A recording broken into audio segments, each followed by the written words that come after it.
Sole proprietorship या one person company, इन दोनों में से कौन सी ओनरशिप हमारे लिए बेहतर है, ये समझने के लिए ज़रूरी है कि इन दोनों का कंपैरिजन आपके सामने रखा जाए। पिछले दो वीडियो में मैंने सोल प्रोप्राइटरशिप के बारे में अलग बताया और ओपीसी के बारे में आपको अलग से बताया था, लेकिन इस वीडियो में मैं आपकी समझ के लिए, जो मैं हमेशा कहता हूं कि समझोगे तो काम आएगा, आपकी समझ के लिए एक कंपैरेटिव स्टडी रखता हूं कि आपके लिए सोल प्रोप्राइटरशिप को चुनना बेहतर होगा या वन पर्सन कंपनी को चुनना ज़्यादा बेहतर होगा। तो शुरुआत करते हैं फॉर्मेशन की। सोल प्रोप्राइटरशिप के केस में किसी भी तरह का कोई फॉर्मेशन नहीं होता है और सोल प्रोप्राइटरशिप नेचुरल पर्सन के बर्थ के साथ ही जनरेटेड हो जाती है, जबकि ओपीसी को कंपनीज एक्ट के अंतर्गत इनकॉर्पोरेट करना पड़ता है, इसका सेल्फ क्रिएशन नहीं होता है। गवर्निंग अथॉरिटी की अगर बात करें तो सोल प्रोप्राइटरशिप के केस में कोई गवर्निंग अथॉरिटी नहीं होती है, क्योंकि कोई गवर्नमेंट रजिस्ट्रेशन रिक्वायर्ड नहीं होता है। बट ओपीसी के केस में registrar of companies governing authority होती है, जिसके अंदर ही ओपीसी को इनकॉर्पोरेट किया जा सकता है।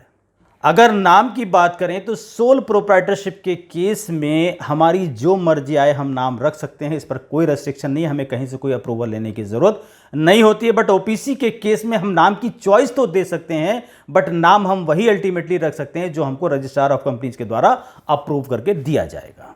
सीक्रेसी भी एक बात आती है। अगर आप सोल प्रोप्राइटरशिप में काम कर रहे हैं और आपने XYZ एंटरप्राइज नाम रख दिया, तो कोई ये गेस नहीं कर सकता है कि आप सोल प्रोप्राइटरशिप फर्म है, HUF आपका ओनर है, ह्यूमन बीइंग ओनर है या पार्टनरशिप फर्म है। बट ओपीसी के केस में आपके नाम के साथ ओपीसी लिखा जाना मैंडेटरी होता है, इसलिए कोई भी इजीली आइडेंटिफाई कर सकता है कि आपका जो स्टेटस है वो वन पर्सन कंपनी का है। ओनरशिप की अगर बात करें तो सोल प्रोप्राइटरशिप का ओनर या तो नेचुरल पर्सन ह्यूमन बीइंग हो सकता है या हिंदू अनडिवाइडेड फैमिली हो सकती है, लेकिन ओपीसी का इनकॉर्पोरेशन सिर्फ और सिर्फ नेचुरल पर्सन के द्वारा किया जा सकता है। HUF का इसमें कहीं कोई रोल नहीं होता है। अब अगर बात करें स्टैच्यूटरी कंप्लायंसेस की, तो सोल प्रोप्राइटरशिप के केस में स्टैच्यूटरी कंप्लायंसेस ना के बराबर होती हैं, एक्सेप्ट जीएसटी और इनकम टैक्स के पीरियोडिक रिटर्न्स।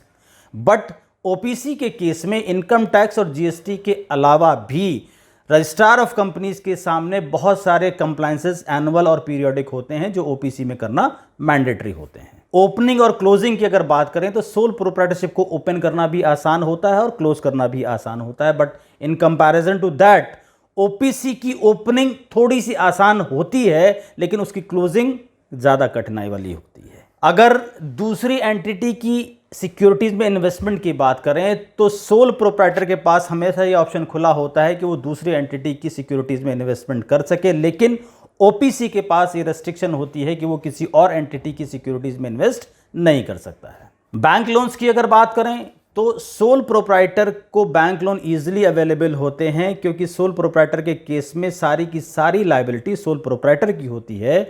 बट ओपीसी के केस में जो प्रमोटर होता है वो एज एन इंडिविजुअल एक अलग एंटिटी होता है और कंपनी एक अलग एंटिटी मानी जाती है।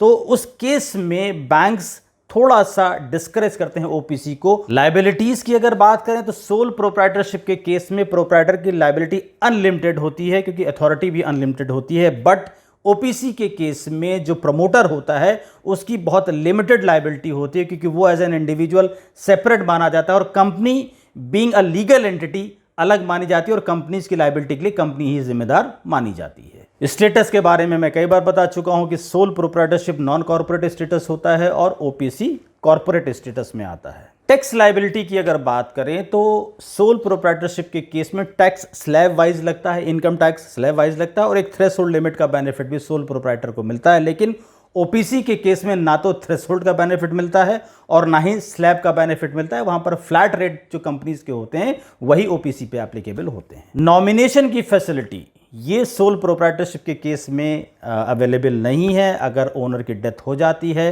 तो उसके बिजनेस का सक्सेशन नहीं हो सकता है।